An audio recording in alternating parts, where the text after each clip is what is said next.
Hello, lovely ladies. What I'm sharing with you today are the three main reasons that you might not be attracting your dream clients right now. The first reason being that you might not be showing up as your true and authentic self.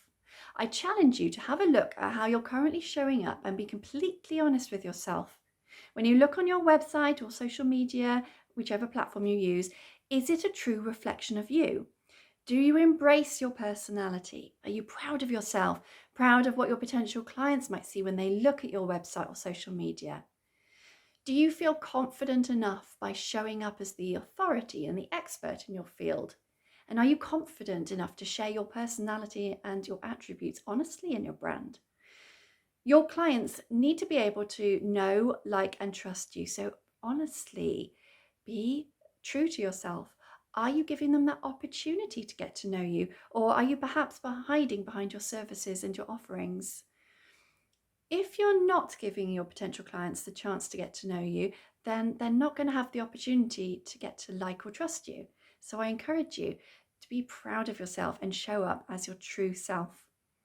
Your dream clients will be attracted to that authentic self, not a staged version of you.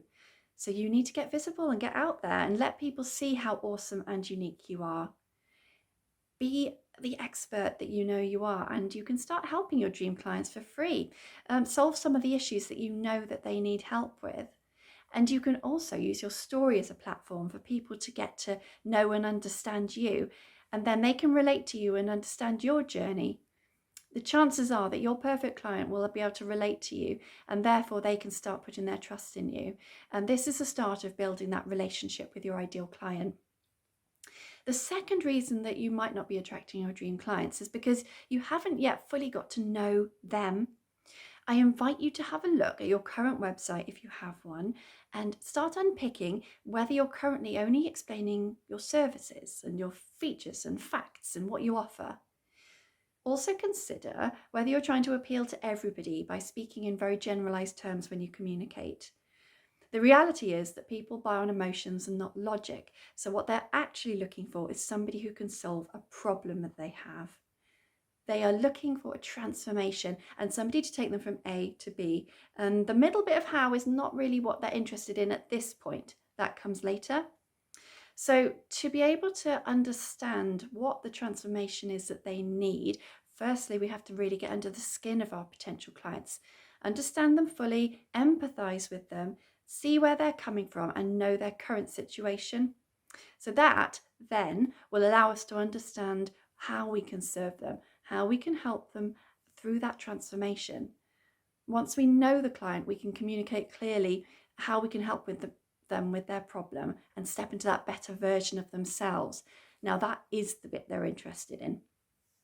So, for example, there's a fitness coach who explains all of her services in terms of you'll follow a strict diet, we'll have weekly weigh-ins, we'll use a mixture of aerobic and anaerobic exercises, etc., etc.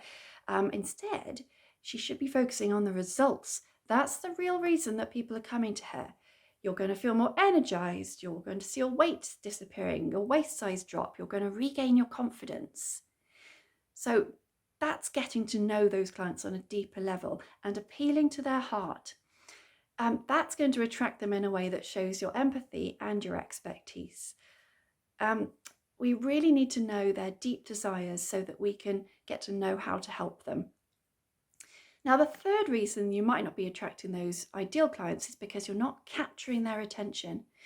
By far, the most important factor in capturing attention is through having a clear brand identity and visual identity to match. Visuals are so important because they are a representation of you and your brand. We are totally led by emotions as humans, and so when someone lands on your website, it takes them only 1/10 of a second to form an impression of you. And amazingly, those first impressions are 94% design related. In a recent study, they looked at people looking on a website, and the most important things of how they formed their opinion on that business was the design and how it made them feel. So the colors and the typography and the imagery and the style, if that didn't represent somebody properly, they rarely explored past the homepage and it didn't capture their imagination. So the homepage of our website and by extension social media are so important to get right because those visuals must be an honest and true reflection of your personality. The colours and the typography and the style are entirely interconnected with your brand, and they are the outward visual representation of your brand. So if you're not currently attracting dream clients, I encourage you have a really hard look at your visual representation. Dive deep. How does your ideal client feel?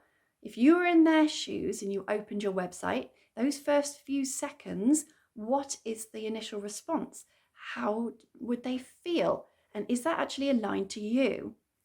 We only have those few precious moments to capture the attention of the right person. So you need to go further and then let them read your message. And it's capturing their excitement, making them feel welcomed, excited, intrigued, and ready to read more about you.